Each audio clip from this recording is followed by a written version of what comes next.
first for today. Mr. Prescott.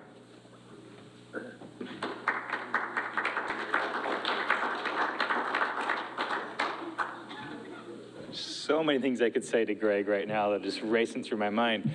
So good news for everybody today is false advertising. I am not the speaker. So I know there's at least one young lady in the room who's horrified with the concept of having to hear her dad talk even longer. So her wish has come true. Yep, I know how you feel, Rand. Well, that might change come fall, right? When tuition payments and yeah. They'll be the most popular guy then. But no, I booked this time and set this up because we have an important event coming up here in April, and we've been working very hard to promote awareness. And so, as I get to do sometimes, I go off to this conference and hear about it, and like, yeah, we need to make sure to make an effort. And so I come back, and all the department heads have their head down, and I go, James, guess what? You get to kind of help coordinate and lead our census efforts. So James Purdy is our assistant city manager. He came to us in September of 2018. He's a Rapid City native. Let's see how much this I can remember. He came to us via, went to Wyoming for his undergrad and New Mexico State for his master's degree. I like to say that we got him off probation. It's much funnier up here, apparently.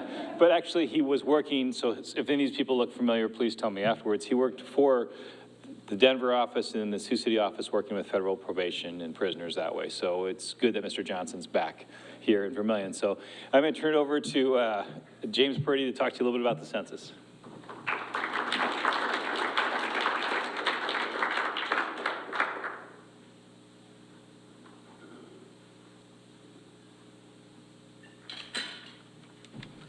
All right. Thank you very much for having me. John already stole one of my jokes about being relieved that he's not up here. So as he said, I'm James Purdy. I'm here to talk to you about the census, which is extremely important to our community in particular, and I will kind of go through that. So, for starters, I will say that another thing about me, if we're doing the thing people don't know about me, is I have a 10-month-old, and I don't know what it is, but ever since she's been born, I just got this itch to just make dad jokes. If you're familiar with dad jokes, they're bad jokes like the one up here. So 3 out of 4 people make up 75% of the population, makes a lot of census. Ha ha ha. So, all right, let's get a little serious. A little background about the census. It is mandated by the U.S. Constitution. It's been completed every 10 years since 1790. The Census Bureau calls it a snapshot of your quote-unquote usual residence as of April 1st. Extremely important in that it's used to set the number of House of Representatives and help allocate billions of dollars in federal funding across the country. It's used by business owners, lawmakers, many others in making critical decisions, and just the general demographic data that a lot of us take for granted comes from the census. It is also confidential for 72 years. In fact, census employees have to sign an affidavit of confidentiality. So these days, people are very concerned about their privacy, but the census goes to great lengths to make sure that your personal information is protected. All right. Okay, we're not going to be like completely serious because I just want to tell you all, we're all counting on you. Another census pun, if anyone's ever seen this movie. Just when I think this movie's been around for 40 years, I'm sure most people in the room have at least seen it. Then we get high school seniors in here, so it kind of went out the window, but. All right, 2020 Census Fast Facts. April 1st is Census Day. The questionnaire will go live on March 12th, and somewhere between March 12th and March 20th, you will receive a postcard in the mail that will give a unique code for you to go online and take the census. And if you don't have your unique code, I'm told there is going to be a way for you to look it up by your address and filling out some additional information. So this year It'll be different because for the first time ever, it'll be available online. And like I said, approximately $675 billion is at stake annually across the country, which comes out to about $1,500 to $1,600 per person per year. Some of those things that the money is used for, you can see the list: Medicaid, things that are very important to our community: Pell Grants and student loans, school breakfast, CDBG grants, Native American job training, Head Start, some tremendous programs.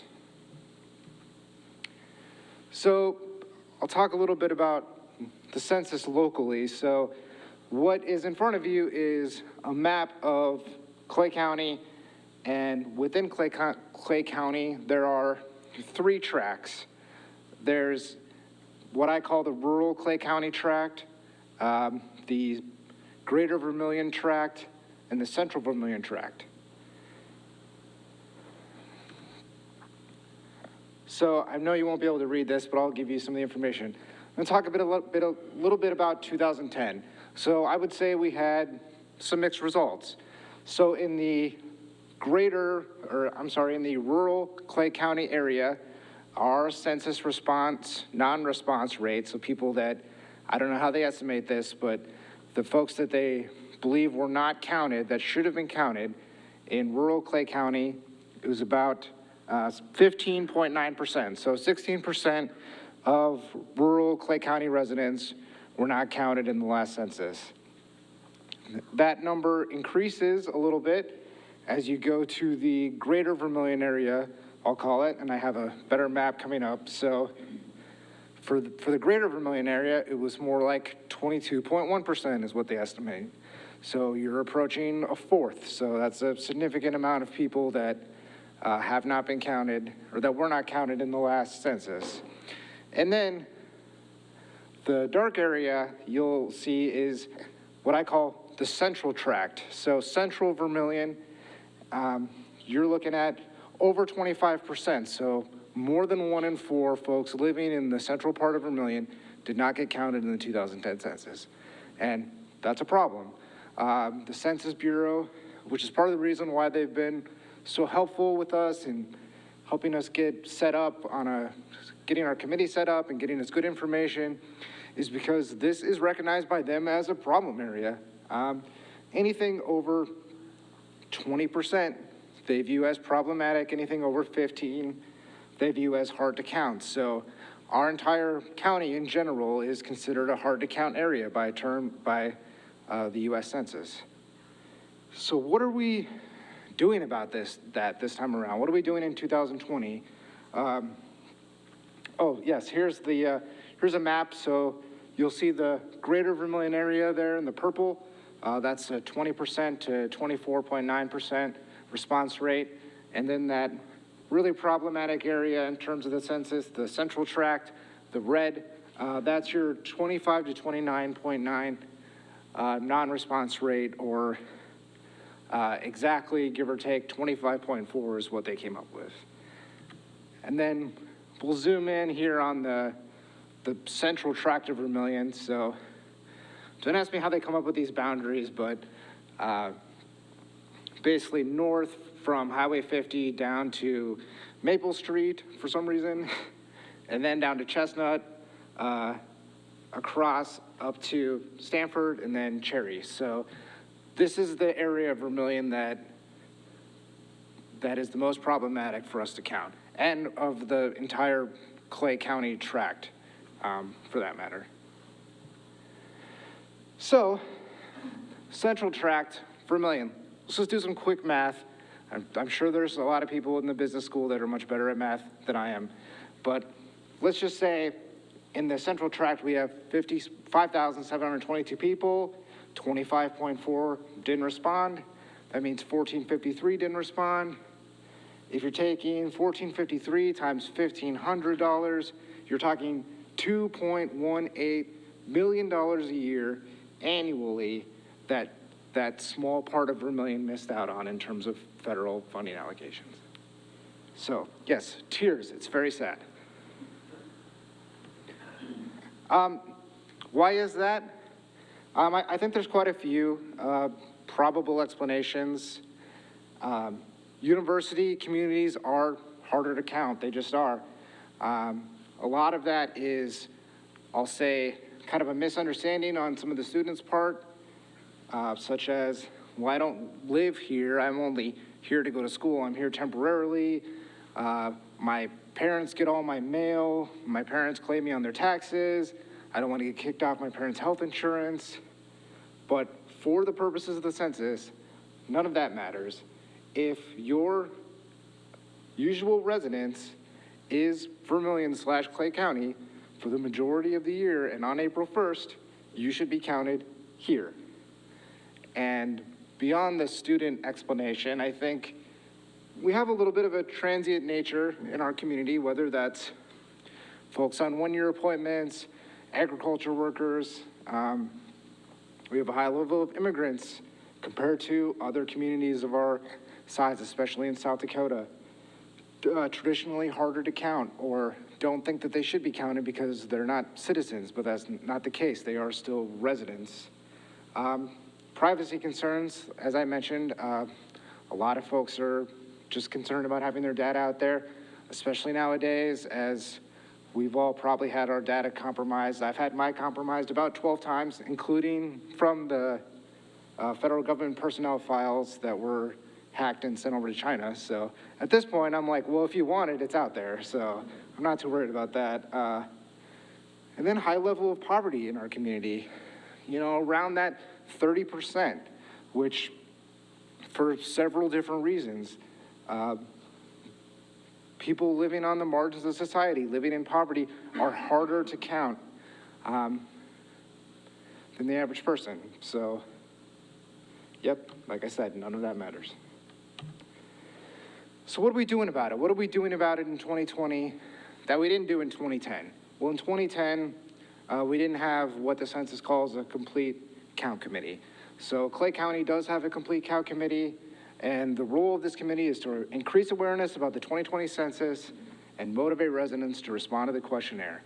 So you're looking at a good cross-section of membership throughout the community. There are several members of the committee in attendance, including myself and John and Damon and Kelsey. And again, it's a group that is intended to help reach every person in the community as best that we can. So it's a very diverse group in terms of organizational mission. And so within that group, each member of the group has a work plan for the organization that they represent, whether it's the school district or USD or the city. So, and those work plans are basically, what is your organization going to do to help raise awareness about the census? So I'm going to give you part of the city's work plan just so that you have a general idea of what type of things a work plan might include. So one of the things that you'll notice in March is on your utility bills, you will see complete the census online at my2020census.gov. So familiarize yourself with that website. That is the official website that you'll be able to complete the census on. If you would like to do it online, they're still gonna do traditional paper, telephone, and eventually if you don't fill it out online, you don't fill it out on paper, and you don't call, you're gonna get someone knocking at your door eventually. Also, I think it's worth mentioning, and one of the reasons why we want this web address out there is the privacy concerns. And frankly, like anything else, there are a number of census scams that are coming out. We actually heard from someone we were meeting with this morning that she wanted to know if a letter that she got from the Census Bureau threatening her jail time if she didn't complete a pre-census questionnaire is legit. Absolutely not. The Census Department should probably never threaten to send you to jail, and to my knowledge, they won't. Other things that we're doing, adding census information to the city website, creating a census slide on our public access channel, so while you're watching city council meetings, which I'm sure you all are, and you never miss one, you'll get that census slide. We'll be doing a proclamation in March from the City Council. And also, we've added some census advertising information to all of our official city agendas. And in addition to that, we're going to be providing what they call Census Questionnaire assistance sites at City Hall and the Vermillion Public Library. And those are places where you can go free of charge, use our internet, our devices, fill out the census, have help if you need it, make sure if someone's interested in filling out the census and doing it online, that's not a hardship for them, and there's a place where they can go. So we're gonna have one in City Hall and we're gonna have one at the Vermillion Public Library. And again, the idea is to make it as accessible as possible. Continuously share census material on social media. We've been doing that. We've kind of placed flyers throughout the community, really tried to hit those hard to count populations that I mentioned. So we've distributed flyers through the Vermillion Housing Authority, to the mobile home parks, through the management there, and also through the property managers in the community. So again, trying to reach those hard to count population besides just the students. So questionnaire assistance centers, like I mentioned, a place where someone can go and have help and have free internet access to complete the census. We're going to be setting up a number of those questionnaire assistance centers, or what we just started calling them yesterday, quacks. So there's going to be a number of quacks located throughout Vermillion. The City of Vermillion Finance Office and City Hall, like I mentioned, it's a high traffic area, people coming in and out to pay their utility bills. The Community Connection Center, Clay County Courthouse. Fortunate that Richard Hammond is on the Complete Count Committee, and so we'll also have that set up in a high traffic area in the courthouse. USD, probably the MUC, is what we're guessing. And then as well as the public library. The Main Street Center, we don't have that set up yet, but that's one that we really want to hit. And then potentially the Heights. So what are things that you all can do to help? Well, fill out your census questionnaire if you live in Vermillion. If not, don't bother filling it out. I'm just kidding. Starting March 12th. And again, drink coffee, go out, talk to your friends, raise awareness about the census, have those discussions in the community. You can also make your business or organization an official partner of the census. You get your organization listed on the census website. You get a cool blue ribbon that you get to put in your window. And also, that would be the way that if you're interested in hosting one of these questionnaire assistance centers, that you sign up for that. The best contact for that, I think, would be Jake, who's the East River Census representative. And here's his information, and I can provide it to you if you ask. As you see census material on social media, make sure that you're sharing it, getting the word out, getting people excited about it. It's, like I said, tremendously important for our community. And volunteer, or if you need something to do, part-time job. They're still hiring census takers in Vermillion, door knockers, people to answer the phone if folks have questions, if they need help, if there's a quality control issue, and then volunteer to be on one of these, or at one of these question assistance centers and help folks fill out their census questionnaire. So, timeline of things taking place in the community. This is what the committee has planned so far. On February 13th, you all might have saw a census marketing video that was shown at the USD Lady Coyotes game. On February 26th, set up next coffee hour. Members of the Complete Count Committee were present doing a similar presentation to this. I'm obviously here doing this as well as a way to get the word out about the census. So March 19th, after most of you will have received a postcard from the Census Bureau stating that you can fill out your census form. We're planning on having a radio show live at McVicker Plaza, where there will be members of the Complete Count Committee, as well as representatives from the Census Bureau that will be there, just doing a little kickoff celebration.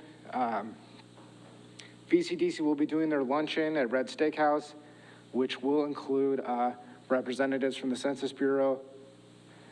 And then later in the evening, kind of a kickoff party at the Vermillion Public Library, and then an eventual rendezvous, I'll call it at Carrie's Bar, for a kickoff event later in the evening. And then on April 1st, actual Census Day, the VCDC Up Next Coffee Hour is going to take place at the Heights, and it will include free coffee and donuts for students. There will be door prizes and things available for members of the Heights or residents of the Heights and all throughout town, frankly. If you submit proof that you completed your census, you'll be entered into a drawing to win all sorts of neat prizes across the community. And there will also be kind of USD will be hosting its own, kickoff celebration at the Muck and asking folks to stop by and complete the census. In addition to that, I just want to talk about a couple things that the USD is planning. A lot of you are connected to USD. USD is planning on allowing every classroom, every class, 5 minutes at the start of class to complete the census on a particular day, and where the students can use class time. You will also see mass text messages and emails to students, letting them know, hey, it's Census Day, make sure you're completing your questionnaire. So USD has a number of things that they're gonna do, as well as kind of have a sort of a kickoff celebration at the Muck on April 1st. So you'll definitely see that. I feel like I went pretty fast through all of this, but I'm sure there are some questions, so I'd be happy to answer them to the best of my ability. And thank you for having me. Did you think about asking the churches to put a public service announcement in their bulletins? Yes, so we have a representative on the committee, Steve Ford at Grace Baptist, and so that's one of the things that we're going to coordinate with him at the next meeting, as well as having census representatives to maybe some of these events that the churches are doing in March.